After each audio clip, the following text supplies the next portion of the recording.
Баршаңызға сәлем достар. Бүгін сіздермен өте дәмді болып шығатын етті пирогтың рецептісімен бөлісемін. Бұл пирогты менің отбасым сүйіп жейді, шаймен ішкенге енді өте керемет болып шығады дәмі. Міндетті түрде осы рецептпен жасап көріңіздер. Ең алдымен ыдысқа жылы су, сұйық майымызды және де тұз салып, жақсылап араластырамыз.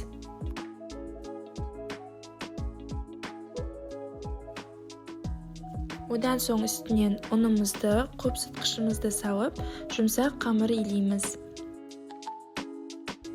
Пирогқа керек ингредиенттердің мөлшерін описаниеден көре аласыздар.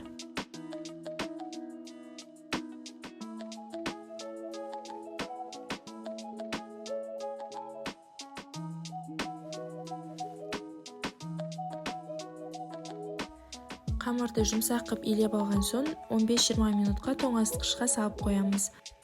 Бұл уақытта біз салмасын жасаймыз. Салмасына мен асқабақ, ет және де пияз қостым. Сіздер өздеріңіздің қалауларыңызша асқабақтың орнына картоп қоссаңыздар болады.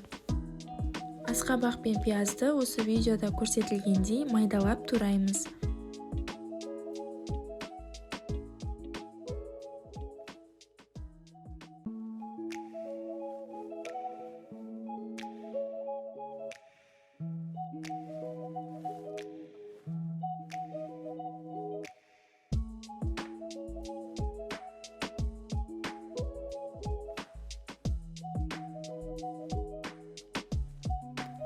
Тұз, бұрыш салып, жақсылап араластырамыз.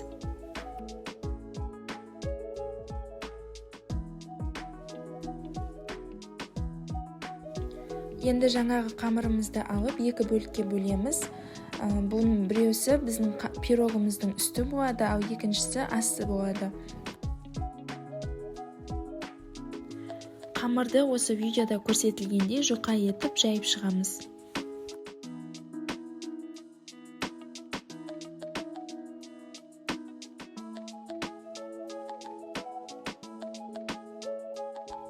Табанын үстінен пергамент қағазын төсеп, қамырды саламыз.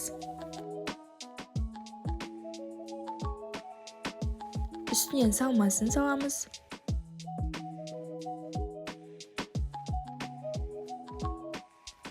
Және де қамырдың екінші бөлігін тура осылай домалақ етіп жайып, бетінен жабамыз.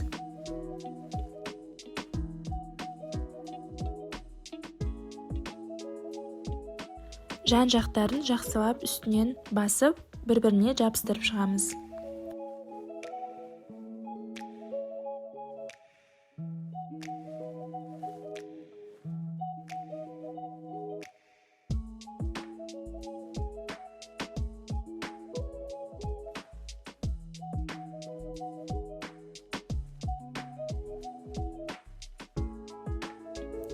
Біздің пирогымыздың ішіне ауа кіріп, әдемі болып пісу үшін осылай ортасын тесіп қоюымыз керек. Одан соң бетіне жұмыртқаның сарысын жағып, 180 градуста 1 сағатта пісіріп аламыз.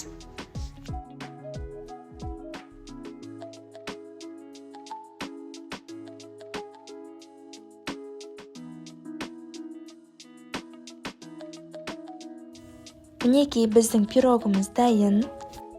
Бұл пирогтың дәмін сөзбен айтып жеткізу мүмкін емес, сол себепті осы рецептпен дайындап көріңіздер. Сіздерге ұнайтынына 100% сенімдімін. Рецепт ұнаса лайк басып, коммент қалдырып кетіңіздер. Алда әлде де көптеген рецепттер болады, сол себепті каналыма тіркеліп қойыңыздар. Соңына дейін қарағандарыңыз үшін рахмет. Қош сау болыңыздар.